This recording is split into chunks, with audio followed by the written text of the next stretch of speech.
Today's video is how a stressful childhood can make you stuck in your head and overthink a lot of things. If you have a anxiety performing perhaps for a piano in front of a lot of people, maybe you have a fear of public speaking. You have a fear of just talking to a new person, walking up to someone and talking to them. All those kinds of forms of expressing yourself, you may overthink, get super stuck in your head, self-doubt, have a lot of negative thought loops when you want to do them. And they're all coming from a stressful childhood that you have had. All these fears and self-doubts and all these things are conditioned into you from the stress that you have endured in your childhood. Nothing in life other than loud noises and physical pain. As a baby, you come out, and those are literally the only two things, maybe your smell too, but the audible and the physical are basically the only two things that you have a direct fear against. And you feel the pain. A loud crashing, banging noise is going to be like, holy shit, what the fuck is happening to that baby? And we'll start crying. Same with that physical, if I were to pinch that baby or something, then the pain would come. Nothing else scares that baby. Not fear of heights, not fire, not animals, not spiders or snakes, not bears, not Diddy, not anything. Only physical and audible pain. And that audible pain is like these loud noises. Like, I don't believe that pain would come from a loud singing voice. And so I may be very loud in my singing, but it doesn't have that crashing noise that either banging does, lightning does, a certain type of loud type of sound that is painful to a child, that irritates them, that gives them the type of like crying feeling. And so those are the only two things that you genuinely do fear naturally. Everything else is conditioned into you. Social anxiety, conditioned into you. Fear of anything else, conditioned into you, right?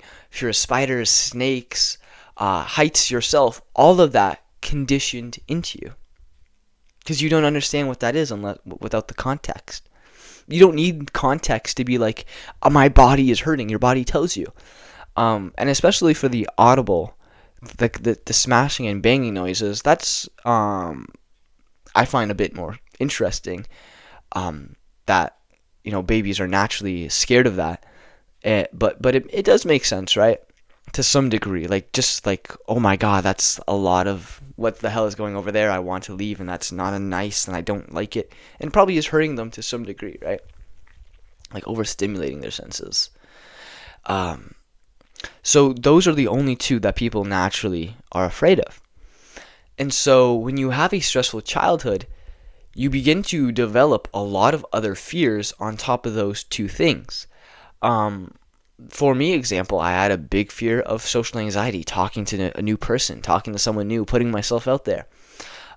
If I ever had to do a public speech or public speaking to people I didn't know, or a presentation, like the anxiety was super, super high inside of me. Now I still, would do it, but it was there.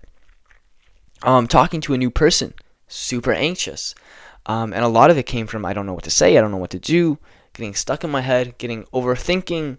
And this would happen with family gatherings, with friends, with new people, with basically everybody. This high feeling of just getting stuck in my head would happen.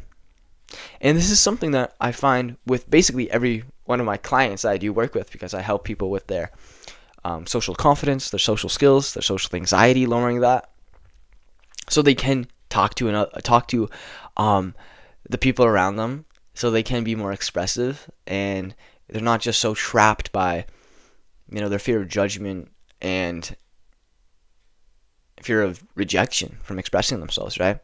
So that's the main thing that comes with social anxiety: a fear of rejection, a fear of judgment. And everybody does have this, and again, it's socially conditioned into you. When you're growing up and you're doing certain things, and the adults tell you don't do that, and then another person says don't do that, and certain things happen, right? When I was a super small child, I was playing at the sand pit, and I had a shovel, and some guy was next to me, and he had glasses on. So I was like, I wonder if I throw my sand at his face, it'll go everywhere but his eyes. That would be super cool. Okay, I'm gonna do that. And I fucking threw sand in his face. As a child, I didn't think anything of it. But then he started crying. The teacher came over. He was like, "Why'd you do that?" And I was like, "I don't know. I just wanted to see." And so from that kind of social conditioning, I learned, okay, don't throw sand in people's face, because they get hurt, and it's not good for me too. So that's something that happened, right? You touch fire. Okay, fire is hot and it leads to physical pain. Don't do that. And so everything leads to some sort of pain or negativity for you. And when it comes to then emotional senses, that pain still is there. It's just not physical, right? So that emotional pain I got from that teacher kind of being disappointed in me, from that other kid being sad, that hurt me inside. And so it's like, I don't want to do that again. Like, I don't want that to happen. So I don't throw sand in people's face, that often anymore. But when it came to now talking to another person, right? Like, that's something that you need to do in life. But if I have that fear where I can't do it, if my clients have that fear where they can't talk to a new person, either at work, or if you're in school still, like, that is handicapping your life. That's something that you don't want, right? And the reason that's happening is because your fear of judgment is so high. You believe that you wouldn't have anything to contribute or to give a value, or that person wouldn't like you, or you're being a burden, and all those things come in your head. And then also when you want to do something, you may get some negative thought loops, right? I want to be more expressive. I want to go talk to that person. Or before you're getting up on stage to play your piano, you may have a lot of negative thought loops going on about you, all the things that are wrong about you. And they're coming out at that specific time, And so why is it coming out at that specific time? Well, it's your brain going back through all the experiences that it has, and it's saying to you, hey, you're about to express yourself in front of a lot of other people. Remember last time that happened? Remember the last couple times this happened? It didn't end out too well for you, right? A lot of pain happened. And it's basically just saying that to you. And then it'll say things like, but you're not good enough looking. You're not smart enough. You're not talented enough. And you get all these self-doubt thoughts inside of your head going on, so you don't express yourself, so you don't go to that fear of judgment, so you don't get that pain again. And all of that is happening in your mind and your body instantly, instantly to some degree, depending on how stressful that childhood was. I know a lot of people, girls, guys, who've had a very stressful childhood in which the parents are shaming them, yelling at them, criticizing them, hitting them, and all those things are objectively not good. And you may say hitting your child is up in the air, but it's one of those things where I had that same thought too. But as soon as you do hit your kid, or you bring that type of energy, in their head, they now have the concept of, oh, my parent can hurt me, right? My parent can hit me. And just that concept alone, I feel like would have always that kid be somewhat on eggshells, or somewhat a little bit hesitant in some regards, right? Imagine a life in which you never hit your kid. They have no experience of that. They have no concept of that. And instead, every time you just talk to them, you came from a place of compassion. It's much easier said than done, but that's what you did. Well, that kid's not even gonna feel any uncomfortability getting close to you, because I don't even believe you could hit me, right? But maybe in a moment of stress, your parent hit you. Maybe in a moment of stress, your parent hit you, and it hurt. And now in your head, you're like, okay, if parent gets stressed, if mom or dad gets stressed, I could physically be at harm. And just that thought, the concept that it exists, lives in your mind, and it's there, right? And so it may not be so prevalent in your life, but the concept and the mindset exists there. And so that's why I would never, or I would try my best not to hit my fucking kids. And so if you have that, and so things like that have happened over your life over and over again, either where it was physical or where it was emotional. Either you were putting yourself out there, and then your parents were very rejective to that, Well, then how are you going to feel when you go to express like another thing randomly, right? I have clients. I have one engineer who works in Australia, and she's 26, and I don't mean to put her on blast, but like, and still happens to me, and I bet happens to some of you guys too, but she cannot tell her parents, hey, I'm going out with my friends right now. She needs to like make up a lie or make up something else that she's doing, because she knows that if she tells her parents, hey, I'm going out with my friends, her parents are going to be like, really? It's this? Their parents are just going to start questioning her. Really? That friend? It's this late? Are you going to take this? Are you going to be back? And they're just going to start barraging her with just so many questions and negative energy, basically. And so she doesn't tell them, right? She doesn't express herself because she knows for a fact that she's going to be met with like so much hassle, so much negative energy. She's 26, right? So, and she just moved out of her house, so she's doing a lot better now. She moved into her own house now, and so she can feel the weight lifted off her, right? Where like everything that she wanted to express, she kind of felt like she had to hold back, or there was like so many filters, because when she did in her past, she was met with negative energy. She was met with pain. And this goes for so many things, right? Imagine your parents just says something about your weight, says something about your behavior, says something about the way you're sitting or anything like that, right? Just anything about who you are, points it out, kind of shames you for it. Well, then you're going to be like, oh, hide that part of me. Oh, hide this part of me. Oh, this part's not good. And eventually you start putting up all these walls, all these masks, all these defenses. So, people can't see the real you, because if they were to see the real you, you would believe that's not good, right? That real you is like horrible. And that's where a lot of these insecurities come from. And that's where that social anxiety and all the fears do come from. Most of the fears do come from is like a place of insecurity. A lot of these social fears come from a place of insecurity. If someone were to see that about me, or if I were to express that, that would not be good.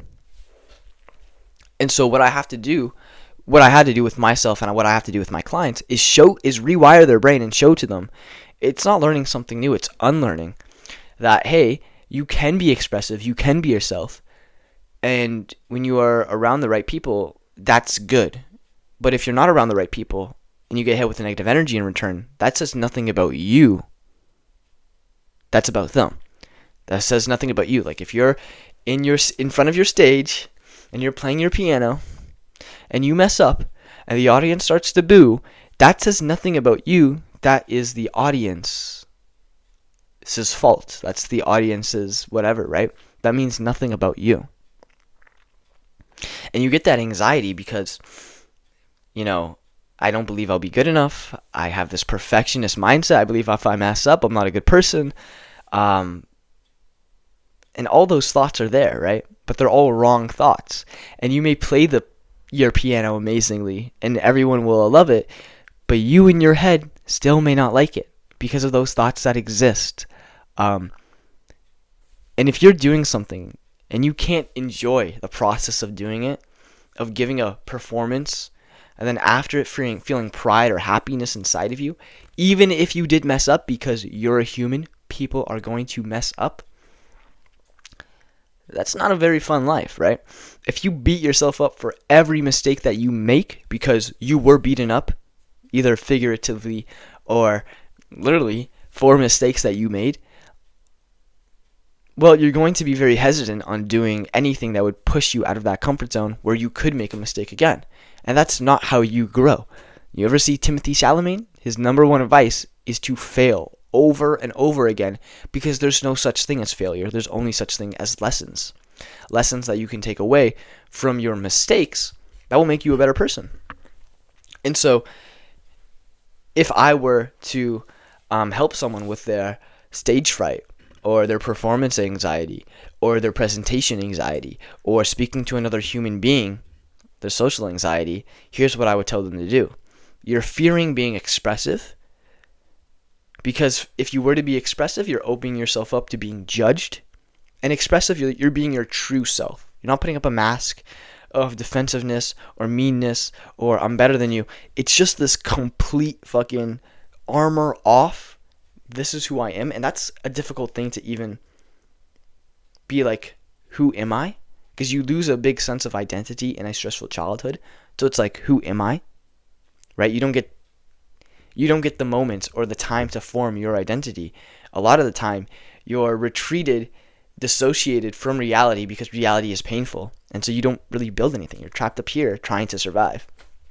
But that's the first thing, kind of knowing who you are, and then expressing that to the world, to other people, and being happy and confident in yourself that you're doing it and this is who you are, right? And then from there, you're like in a healthy kind of environment, a healthy mindset, you would expect positive from that. But if you had a stressful childhood, you would expect negative from that. And so your mindset is, if I express myself authentically, my fear of judgment goes high. If that fear of judgment goes high, I may get rejected, shame, pain will happen, and so I'm not going to express myself. And this is going to happen when you believe people are better than you, when you believe that like you have something to lose, when you're having the opinions of other people mean more than your own, right? And when you're growing up, like, whose opinion matters more, yours or your parents? Your parents, like 100% of the time. So you're going to believe your parents, you're going to listen to your parents, you're going to just go along with everything that your parents do say about you, to some degree, and that's going to be there, right? And even if it doesn't come up or you think about it all the time, it lives there in the back of your mind, like a back burner, like a little humming noise. Like, let me just go silent right now, right? And just see what you hear in this room. Like, I go silent, I then hear the clock, I then hear my stove over there humming. I don't know if that's good. I hear my freezer here doing a little buzz. Like, but I have to go silent to hear those things way in the back. I have to go silent to hear those subconscious thoughts and really bring them out to see, what is happening, why they're happening here. And so, you have this social anxiety, stage fright, social anxiety, talking to another person, talking in front of other people, presentation. And you're having that fear because if you express yourself, you're expecting kind of negativity to come from that. And so you don't express yourself. Okay, the way that you need to fix this is to show to your brain that you expressing yourself is good. And if you are hit with negative energy, it doesn't mean anything personally about you. It's something that you can learn from, or it's just something that does happen. And it's not like, it doesn't mean you're a horrible fucking person, right? If you mess up on your piano as you're presenting, you don't think that, oh, I messed up. You believe I'm a horrible pianist. I'm a bad piano player. I messed up everyone's day. You see how disproportionately negative your thoughts are to hitting the wrong key? And then from there, you get stuck in your head. You spiral down. You start thinking about more and more of the bad stuff you do. You get more stressed out. You get more stuck in your head. That shouldn't happen. That's not how you live a happy life, right? And if you want that to get better, you need to take the steps in order to fix that. You need to show your brain, hey, I can mess up. I can be expressive. And if I am hit with negative energy, fair enough, I can learn from that. But it doesn't mean anything personally about me. And so what I would say to that person, if you're having a conversation or you're playing a piano in front of a lot of people, is mess up. Express yourself and mess up. Smash those, play your song with the intention of messing up, with the intention of, it doesn't matter if something goes wrong. Speak to that person with the intention of just not making yourself look a fool, but in a way, yes. Be so expressive, over the top to a degree, over the top, insanely, where you're so expressive, you're so yourself, that the person has no other option to judge you negatively. They have to judge you. They are judging you. And when you're feeling that moment, you're going to feel tensity, you're going to feel tension, you're going to feel tightness in your body. Oh my God, all the people are looking at me right now.